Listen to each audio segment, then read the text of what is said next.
Bukan hanya Safira dan kedua orang tuanya yang kehilangan jejak Zein. Vita sang kekasih juga kehilangan jejak pria itu. Pesan yang ia kirim tidak sampai. Hanya centang satu. Panggilan telepon yang ia tujukan untuk pria itu juga tidak tersambung. Tentu saja, Vita dibuat khawatir oleh kelakuan aneh pria itu. Tak ingin tenggelam dalam kekhawatiran yang mengusiknya. Vita pun memutuskan pergi ke kantor pria tersebut.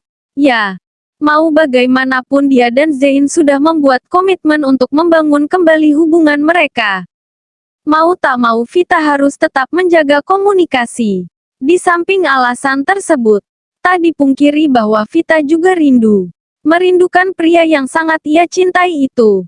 Vita melajukan kendaraannya menuju kantor milik pria yang ia cintai itu. Sedikit berdebar, sebab dalam hati ia takut terjadi apa-apa dengan Zein. Vita takut Zein sakit dan menyembunyikan kenyataan itu darinya. Vita sangat tahu bagaimana Zein selalu menyembunyikan sesuatu yang membuat orang lain khawatir. Kini sampailah Vita di kantor milik pria tampan itu. Lalu, tanpa menunggu waktu lagi, Vita pun langsung menuju ke tempat resepsionis dan bertanya pada pegawai yang bekerja pada sang kekasih itu. "Maaf, Mbak, Bang Zein ada?" Maksud saya, Pak Zein. Tanya Vita pada pegawai Zein itu. "Maaf Bu, Bapak sudah beberapa hari ini tidak masuk. Beliau sakit," jawab sang resepsionis. "Tuh kan, Abang Maa." Vita menggerutu dalam hati. "Oh, makasih Mbak," jawab Vita sedikit sedih, sebab Zein benar menyembunyikan keadaan yang sebenarnya kepadanya. Setelah mendapatkan kepastian tersebut, Vita pun kembali ke mobil. Diam dan berpikir sejenak. Lalu, ia pun mengambil ponselnya dan mencoba menghubungi pria itu kembali. Beruntung kali ini panggilan yang ia lakukan tersambung. Bukan hanya tersambung, Zein juga menyambut panggilan tersebut. "Ya Fit," sambut Zein. Terdengar lemah dan malas. "Abang lagi di mana?" tanya Vita. "Aku di rumah." "Ada apa?" tanya Zein balik. Seakan tidak menyadari bahwa kekasihnya itu sangat khawatir dan merindukannya. "Kok ada apa sih Bang? Abang udah lama nggak ada kabar." Vita khawatir tahu. Jawab Vita serius. "Aku nggak kenapa-napa. Aku baik-baik saja," jawab Zein masih terdengar lemah dan malas. Vita nggak percaya. "Sekarang Vita mau abang share lokasi abang. Vita mau ke sana. Pinta wanita ayu ini lagi." "Ya," jawab Zein singkat. Lalu tak ada perbincangan lagi. Vita menutup panggilan teleponnya.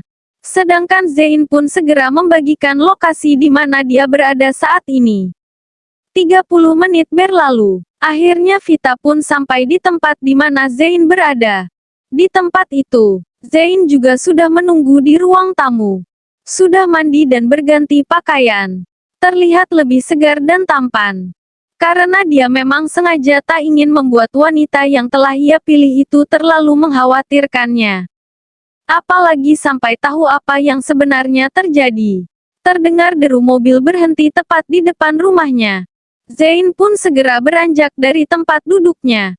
Tentu saja untuk membukakan pintu bagi seseorang yang telah membuat janji temu dengannya. Siapa lagi kalau bukan wanita yang saat ini sedang dekat dengannya? Benar saja, ketika Zein membuka pintu utama itu, terlihat Vita keluar dari mobilnya. Dengan senyum tercantuknya, wanita ayu ini pun segera menghampiri sang kekasih hati. "Abang," panggil Vita seraya berlari menuju kekasih hati. Zein menyambut kedatangan Vita dengan merengangkan satu tangannya. Lalu mereka berpelukan, seperti halnya orang yang saling mencintai. Kangen," ucap Vita manja. Zein tersenyum sembari mengelus punggung kekasihnya. Lalu ia pun menjawab, "Sama, abang juga kangen." Zein dan Vita saling melepaskan pelukan. Lalu, Zein pun mengajak Vita masuk ke dalam rumah. "Ini rumah abang?" tanya Vita sembari mengabsen setiap sudut ruangan rumah yang ditinggali Zein. "Ya," jawab Zein singkat. "Adem, enak bang. Asri juga. Abang pinter banget ngedekor ruangan." Vita lihat di depan tamannya juga enak dilihat.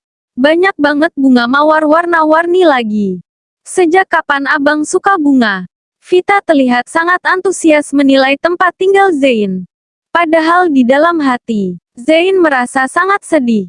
Sebab, setiap sudut rumah ini adalah hasil kreativitas Z, sang mantan istri. Dan bunga itu adalah bunga kesukaan wanita itu. Dialah yang menanam itu semua. Termasuk beberapa sayuran organik dan buah-buahan di lantai atas rumah ini. Ada tukang kebun yang tanam. Biarinlah suka-suka dia aja. Daripada kosong, jawab Zain asal. Menjawab demikian, hatinya juga minta maaf pada Z. Karena tidak mengakui hasil karyanya. Duduk Fit. Mau minum apa? Tanya Zain basa-basi. Ah nggak usah bang. Nanti kalau pengen minum biar Vita cari sendiri. Iya kok sepi sih bang. Emang nggak ada mbak di sini? Tanya Vita heran. Oh, mbaknya pulang yang biasa tinggal. Yang pulang sore, nggak datang. Suaminya sakit katanya, jawab Zain. Kali ini dia jujur, karena itu memang keadaannya. Oh, oke. Vita menatap sang kekasih. Hatinya serasa sangat berbunga. Sebab menurutnya Zain terlihat sangat kalem dan tampan.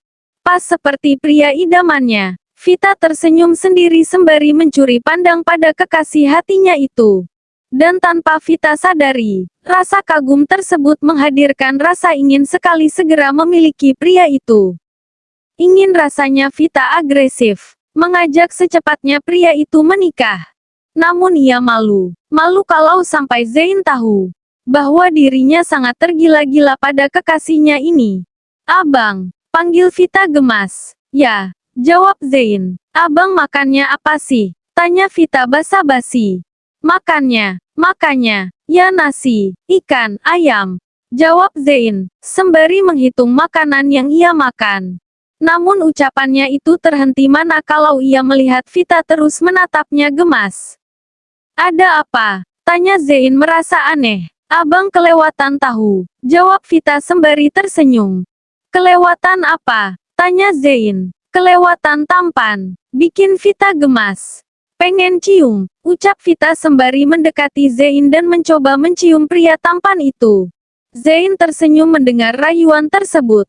Ia juga hanya diam serta membiarkan wanita yang ia pacari itu melakukan apa yang ia mau. Tak ada salahnya, bukankah mereka pacaran dan sudah dewasa? Namun, ketika bibir mereka bertemu, ada dua orang masuk ke tempat mereka berada tanpa mengetuk pintu terlebih dahulu. Karena pintu rumah itu memang tidak ditutup. Assalamualaikum, ucap kedua tamu tersebut. Tentu saja, ucapan salam sangat mengejutkan Zain dan Vita. Terlebih keadaan mereka sangat tidak pantas dilihat oleh orang lain. Bukan hanya Zain dan Vita yang terkejut. Kedua tamu mereka pun jauh lebih terkejut. Bagaimana tidak? Ini adalah pemandangan yang sama sekali tidak mereka duga. Sang abang sedang berciuman mesra dengan wanita yang bukan istrinya. Yang lebih mengecewakan, wanita itu adalah wanita yang sangat dikenal oleh kedua tamu tersebut.